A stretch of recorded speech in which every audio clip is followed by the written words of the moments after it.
T time news मध्ये आपल्या सगळ्यांचं पुन्हा एकदा स्वागत। यानंतर बातमी आहे क्रिकेटच्या मैदानातून टी20 विश्वचषक असो किंवा वन डे सामन्यांचा विश्वचषक असो, आयसीसी चॅम्पियन्स ट्रॉफी असो किंवा जागतिक कसोटी विजेतेपद असो, भारतीय संघाला गेल्या 11 वर्षात सर्वोच्च यशाची चव चाकता आलेली नाही। त्यामुळे भारताचा कर्णधार रोहित शर्माने आपलं सारं लक्ष टी20 विश्वचषक कसा जिंकायचा यावर केंद्रित केलंय। त्याने आपल्या शिलेदारांना यशाची चतुसूत्री समजावून सांगितले। पाहूया क्रिकेट समीक्षक सुनंदन लेले यांचा हा विशेष रिपोर्ट।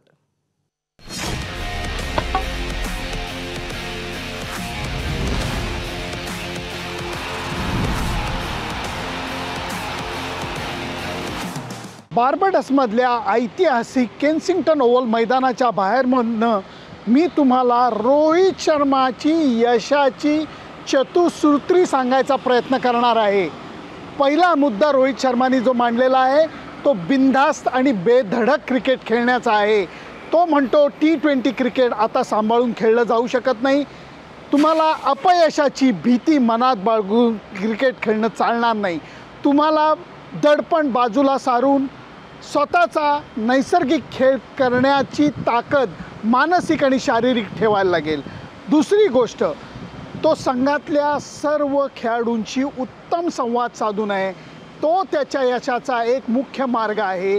आणि तो म्हणतो प्रत्येक खेळाडूला मी त्याची भूमिका समजावून सांगितलेली आहे, ती भूमिका समजावून सांगितल्यानंतर त्याचा पाठपुरावा मैदानावरती कसा करायचा हा ज्याचा त्याचा प्रश्न आहे, ते स्वातंत्र्य त्या खेळाडूंना देण्यात आलेलं आहे।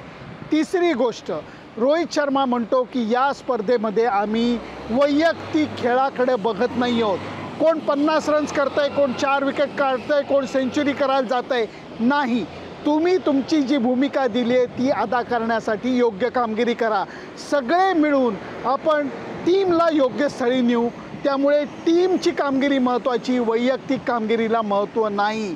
आणि चौथी गोष्ट तो म्हणला की जर तुम्हाला अंतिम सामन्याचं दडपण पेलून सर्वोत्तम कामगिरी करायची असली तर डोकं शांत ठेवायला पाहिजे। त्याचं कारण असं आहे, जर डोकं शांत ठेवलं तरच कप्तान म्हणून मी योग्य निर्णय घेऊ शकतो।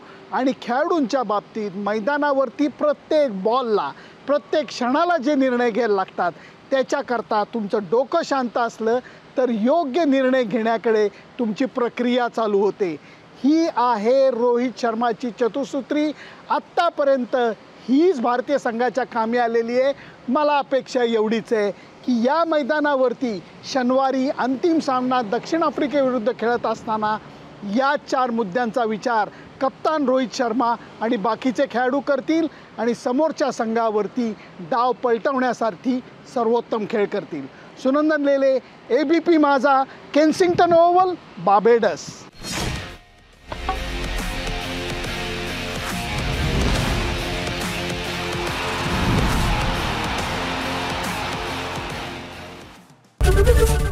एबीपी माझा, उघडा डोळे बघा नीट।